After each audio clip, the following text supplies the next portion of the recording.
I want to start with a confession. I've been practicing physiatry for 35 years, and only recently, sitting at my desk, writing an essay for Doximity Up Med at midnight, did I finally find the words to explain why. That essay began with an embarrassing teenage mistake. My father, a psychiatrist, arranged a summer volunteer placement for me at a colleague's office. He said his friend practiced physiatry. I heard psychiatry. So I walk in fully prepared to observe mental health care. Instead, I found myself staring at equipment I couldn't name, listening to conversations about gait, mobility, and function. I remember thinking, this is a very strange psychiatry clinic.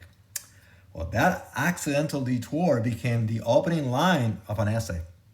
And writing that essay forced me to ask a question I had never asked in 35 years of practice.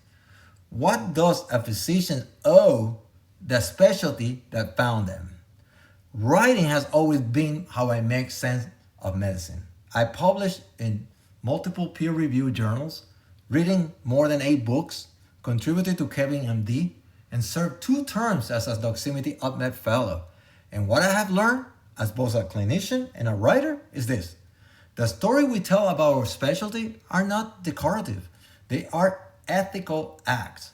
When we fail to tell physiatrist's story clearly, publicly, and with conviction, we leave a vacuum. And that vacuum gets filled by other specialties, by health system, by insurance algorithms that reduce our patient to diagnosis codes and discharge metrics. Physiatry was built in opposition to exactly that kind of thinking. In the early 20th century, physicians caring for polio survivors and war-injured veterans confronted a hard truth. Survival alone is not enough. Thousands of patients left hospital alive, but unable to walk, work, or return to their families. Medicine had stabilized their crisis and yet left them abandoned.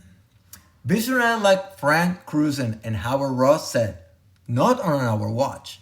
They built this specialty on an ethical premise that restoring function is not optional, that a patient's dignity, independence, and participation in life are legitimate medical outcomes, that healing does not end when the chart is closed, that is not just a clinical position, that is a moral one. And it is one we must defend in our clinical decision, in our advocacy, and yes, in our writing. I trained in Puerto Rico under Dr. Herman Flax, a man who understood that a specialty's survival depends on its willingness to articulate its own value. He didn't wait for others to explain what physiatry was. He showed them through rigorous training, interdisciplinary collaboration, and an unwavering commitment to his patients.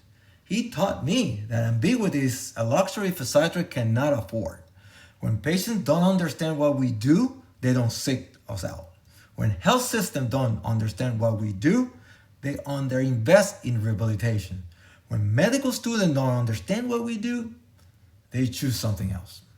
That's a public health consequence, and it is part a storytelling failure.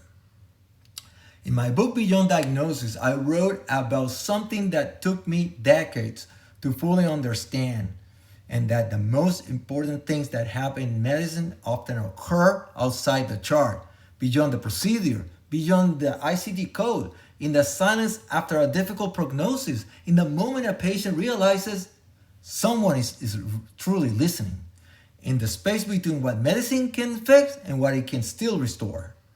That is where physiatry lives. We are the specialty that was built for that space, not to manage the crisis, but to rebuild a life on the other side of it.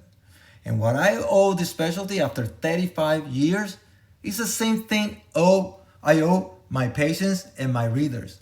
Honesty about what that work actually requires. It requires bearing witness to the patient who relearned how to walk, to the veteran who reclaimed his independence, to that woman who with chronic pain, who was told nothing more could be done until she walked into our office. Those stories are clinical data and moral testimony, and we are obligated to share them. Not to boast, not to market, but because physiatrist's greatest threat is not reimbursement policy or scope of practice battles. though those matter. It is invisibility. We treat the condition that define quality of life: pain, mobility, function, independence.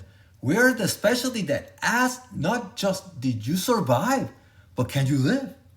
That question deserves a louder answer. My name is Dr. Francisco Torres, a teenager who walked into the wrong clinic in Puerto Rico and never found his way out. 35 years later, still there, still treating, still writing, still convinced that this specialty, our specialty, has one of the most important stories in medicine. And I believe we owe that to our patients, to our trainees, and to each other to keep telling it. Thank you.